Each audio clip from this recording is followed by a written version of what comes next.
Welcome to Aviation Week's Check 6 podcast, this week focused on industry leader tech talks. First, a message from our sponsor. AdaCore has been serving the aerospace and defense industries for over 25 years, providing software development and verification tools for high assurance systems. Learn more at www.adacore.com. That's www.adacore.com.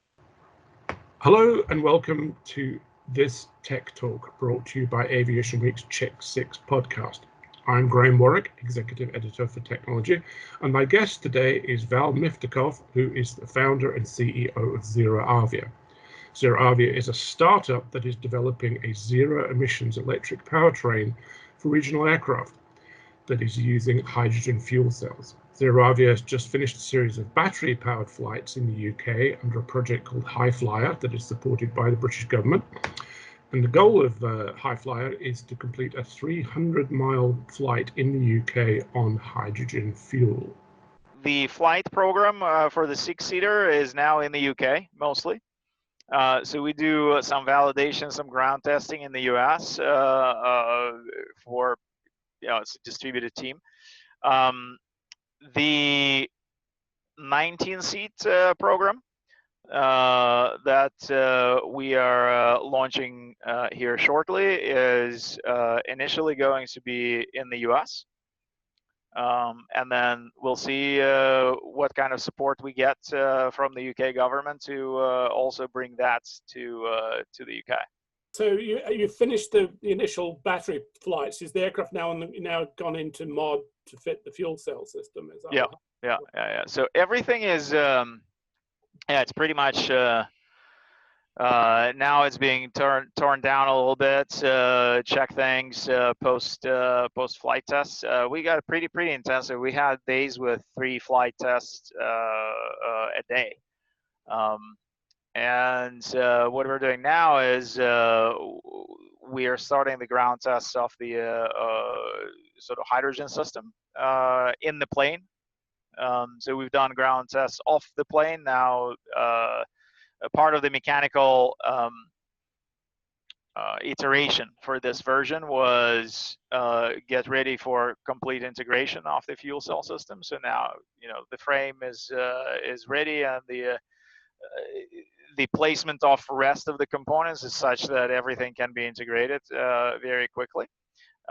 So the system is being dropped in right now, and we'll start some testing pretty soon here, and then we hope to get to flight in the next 6 to 8 weeks, actually. How does the system work? Do you have one motor, one motor, but is that driven by more than one fuel cell? Or? Yeah, so we actually have full dual redundancy on everything, right? That's the approach. So we have 2 motors, 2 inverters, two fuel cell stacks, some redundancy in cooling systems, so that it's actually more conceptually more reliable than a single engine, classic single engine, where the failure is, the engine is out, you're gliding. Here we can actually get it's similar to a twin performance, right? When you have positive climb rate with one side failure, but here you have center line thrust, right? Right. So as a pilot, a much easier event to handle. And even in twins, right? Our test vehicle for a 19-seat program will be a Dornier 228, a twin. And even in a twin, when you have a failure, because we have redundancy on inside each engine unit, right. If you have a failure, you do have some asymmetric thrust, but nowhere nearly as much as you would have in a twin turbine situation. Right. You lose one of, let's say, 4 motors on one side, right? So 3/4 of thrust versus full loss. And you're using low pressure, compressed gas. What pressure are you using on the compressed gas? 350 bar. This is pretty much standard heavy duty automotive pressure level. And the reason for selection there is two things. One is fueling infrastructure is super easy, right? So there is, standard stuff out there that's cheap, yeah, and a lot of companies who know how to do it. So that means that infrastructure part will not be a huge issue. The second piece is we've actually done sort of aerodynamic and stability analysis for externally mounted tanks in case we have to mount them externally, and weight to drag ratio is you get sort of sweet spot in 300 to 500 bar range. Right. And are you using, I mean, the fuel cells that you're using, are these just off the shelf commercial? Not quite. We work with partners to optimize the stacks themselves, and we do quite a bit of work on the balance of plant. The balance of plant, which is all the gas handling and recirculation, humidity management, all that stuff, thermal management. That is actually the heaviest part of the fuel cell powertrain, right? If you look at the power densities in terms of kilowatt per kilogram of various components that go in, the balance of plant is the worst, right? It is on a critical path, really. So we're focusing a lot of our efforts there. When you move from to the 19 seat, do you essentially duplicate the powertrain? I mean, in each nacelle, you've essentially got a duplication of the fuel, the motor, inverter, fuel cell chain. It's the same or similar structure, yeah. So the components that we use, and obviously the flight computer hardware and software and all that, will be reused. So Piper is Piper is the test bed for the initial sort of combination of these components, right? It's the smallest airframe that we could really use to test things at full power. The components that we're looking to utilize in the sort of 600 kilowatt power plants that we're developing. Right. What are the pros and cons of fuel cells? I mean, we now beginning to understand the pros and cons of batteries. With a lot of talk about the issues of batteries with life cycle, cycle life, thermal management, all sorts of things like that. I mean, when we start talking, I mean, I don't think a lot of people really understand fuel cells. So, what do fuel cells bring that are both a good thing, but then also are different enough we need to be aware of, the things that we need to think about? Yeah, so we think it's going to be better than basically jet turbine, right? Because otherwise it kind of doesn't make sense. And in addition to that, it's zero emission and all that stuff, right? So the reason it will be better is because fundamentally it is more efficient than a turbine. And the efficiencies become close only at the very largest end of the spectrum, right? So like G90, for example, right? The largest of the largest turbines, they get to efficiencies that are similar to fuel cells. Smaller turbines, like this PT6 size, the fuel cell powertrain can be twice as efficient, right? 2x. And that's why, by the way, burning hydrogen in those turbines that will not make sense. Yeah. Right. And that's where the overall sort of logic goes for us is as the power density increases of the fuel cell system, it will win over the turbine, over the gas turbine. Right. And on the sort of sub 100 seat or maybe even 150 seat airframes, you can see the efficiency being higher on the significantly higher on the fuel cell, and the power density is achievable, right? Or you can see how it can be achieved, like there are, you know, steps in engineering that's involved and pretty significant integration of components and all that, but there is no fundamental science that needs to be done, right, to do that. So we can definitely see, you know, going up to 4 or 5 kilowatts per kilogram within, let's say, 10 years, with some clever management of the systems. Yeah, and that's about what you would see in an engine like CFM56, right? That powers a lot of those things. If you think about the biggest technical challenge, at least in this sort of 20-seat size airframe, the biggest technical challenge is thermal management. Right. Right, because you have heat, waste heat, much less of it, right? Because the efficiency is higher than a turbine. But still, you have significant amount of heat that is rejected at low temperature, right? At low delta T, yeah? So it's harder to get rid of it. Right. You have fuel cell that operates at, let's say, 80, 90 C maybe.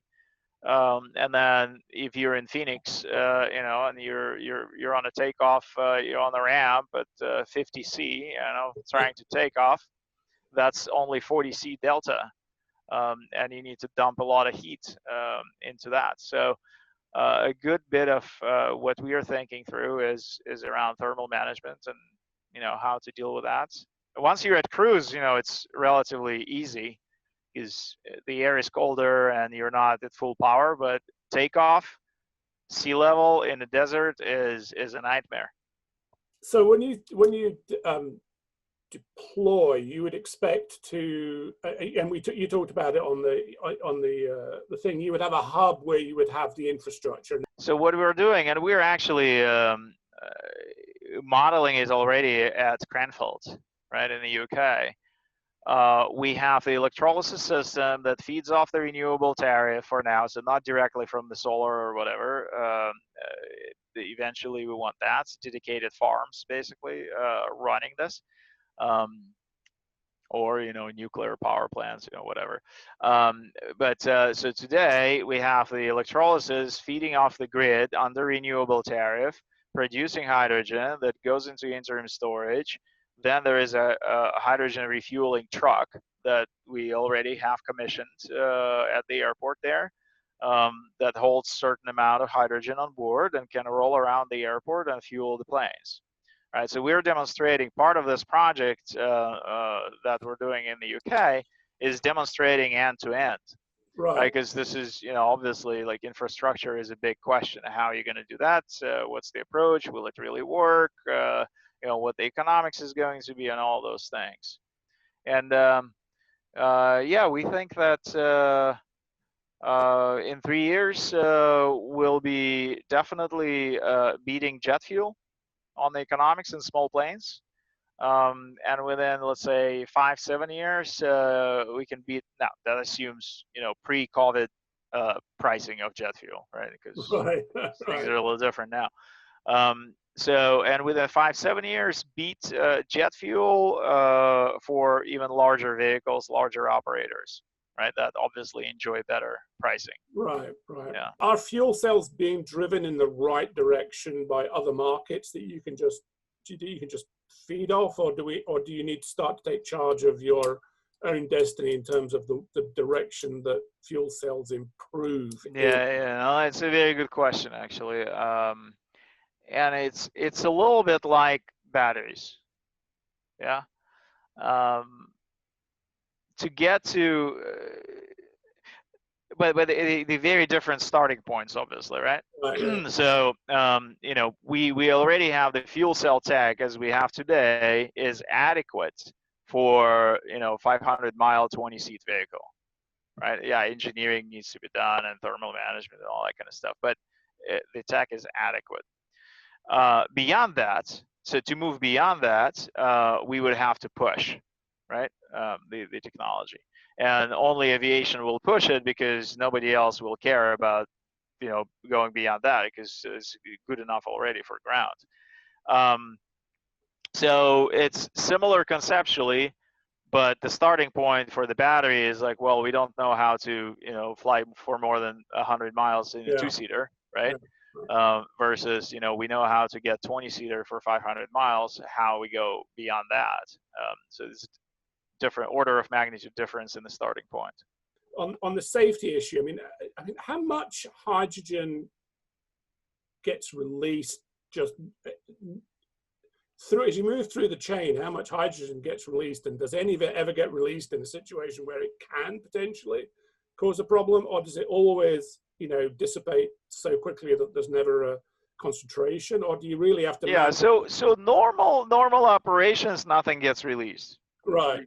Right. And there's, even in, well, not even, but we have to do it, right? So, but even for the very first version of our system, we have, hydrogen leak sensors everywhere, right? Right. And, the system reacts to that and all that kind of stuff. So in normal operations, nothing gets released. If it gets released, right, and this is also part of the design here, there is, a system of venting around the fuel system and all those things. What you don't want to have is, you don't want to have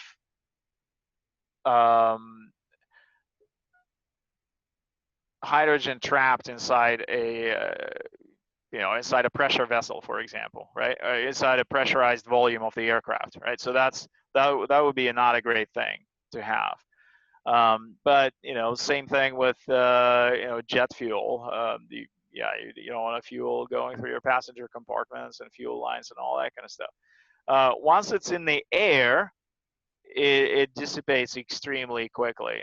Like, there's no comparison really, even with half gas. Like it's extremely hard to maintain any kind of concentration in the air for any conceivable time. So we'll see. The tests sort of need to be done. Additional tests in the aviation context.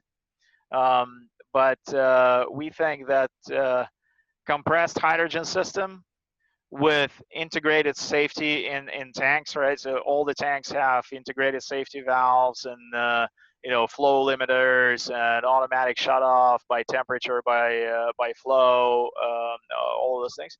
So that you don't actually have high pressure lines in your aircraft, right? You have a pressure reducer that goes right on the tank, and then you have low pressure system beyond that. I mean, it's still above ambient, of course, because you need to push things through, but it's not a 350 bar, right? It's more like a 10 bar system. So with that, compressed gas storage is safer, we think, than jet fuel, from the physics of it. Yeah, because the compressed tanks, and I don't know if you've ever looked at the testing procedures that are applied to hydrogen fuel tanks in the vehicles. And, puncture tests and things like that. Yeah, there is a rifle test, puncture test, because they can't break those things any other way. Then there is a bonfire test, right? It's sitting in the under fire or over fire for 5 minutes or some minutes of time, and crash test, right? They have to survive all that stuff. None of that would be doable for a typical aviation jet fuel tank, right? It would be destroyed in any of those scenarios. Yeah, no, good point. Now, when you at some point you move to liquid hydrogen, and then the rigidity or the tanks become less sturdy, right? And also you have some thermal failure modes, right? Additional failure modes. So that makes them objectively sort of harder to push through the system, and that was partially why we decided to not do it for the first one, right? Because from the certification perspective, it will be harder. Well, it sounds like by the time that you do get to liquid, there'll be an awful lot of people that will be working alongside you trying to do Yeah. It's a matter of, you know, the right steps at the right time, right? We really, and this is kind of our philosophy as a company, well, and my own, I guess, is um, doing and showing is a lot of times more beneficial for progress than designing an ideal system for, you know, deployment sometime in the future. Do you expect the complete powertrain to be sort of cost competitive with a Right. turbine? Right. Yeah. Even when you're not building fuel cells, I mean, I don't know. We don't build turbines in heat. Right. Yeah. So capex will be similar. OpEx much lower, right? So that's the pitch, right? Yeah. We can say, you know, we can start repowering these things, and yeah, it's great, zero emission, all that, but it will also cost you less to run, right? And that's a big deal, right? Because the typical lifetime cost of ownership of a PT6 is not in capex. No. Not in the initial purchase. No. It's in the maintenance and fuel that you burn, right? I mean, basically, you almost pay for a new engine. You go to TBO, and I mean, you always buy a new engine in terms of pretty much. And then the fuel you burn in any kind of, you know, commercial environment, that's a dominant cost. Yeah. Right. So the initial acquisition cost is, I think we looked at this. 1/3 maybe of the total cost of ownership, or maybe 1/4. Yeah. All right, excellent. All right, thank you very much. You've been great. I do appreciate it. Absolutely. Well, and we'll talk soon, I'm sure.